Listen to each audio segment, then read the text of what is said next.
बुद्धि का बल। विश्व के महानतम दार्शनिकों में से एक सुकरात एक बार अपने शिष्यों के साथ बैठे कुछ चर्चा कर रहे थे। तभी वहां अजीबो गरीब वस्त्र पहने एक ज्योतिषी आ पहुंचा। वह सबका ध्यान अपनी ओर आकर्षित करते हुए बोला, मैं ज्ञानी हूँ। मैं किसी का चेहरा देखकर उसका चरित्र बता सकता हूँ। बताओ, तुम में से कौन मेरी इस विदा को परखना चाहेगा?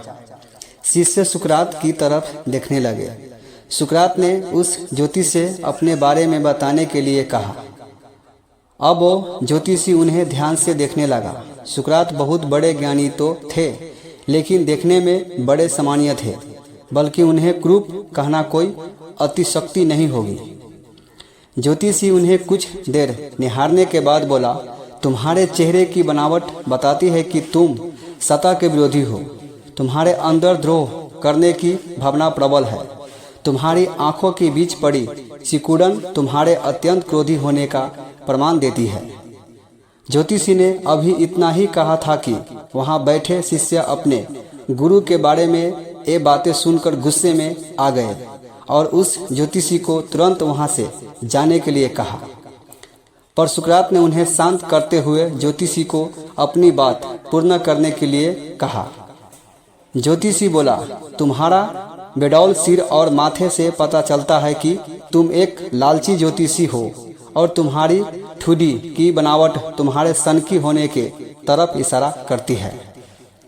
इतना सुनकर शिष्य और भी क्रोधित हो गए, पर इसके उलट सुकरात प्रसन्न हो गए और ज्योतिषी को इनाम देकर विदा किया।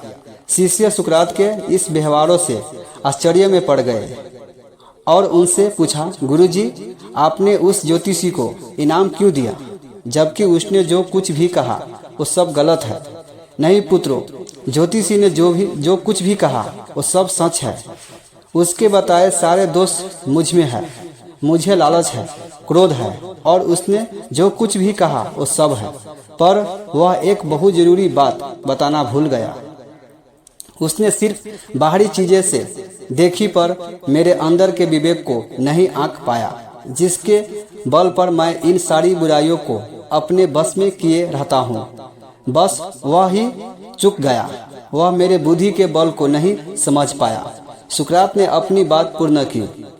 मित्रों, यह प्रेरक प्रसंग बताता है कि बड़े से बड़े इंसान भी कमियां हो सकती है, पर यदि हम अपनी बुद्धि का प्रयोग करें तो सुकरात की तरह ही उन कमियों से पार पा सकता है।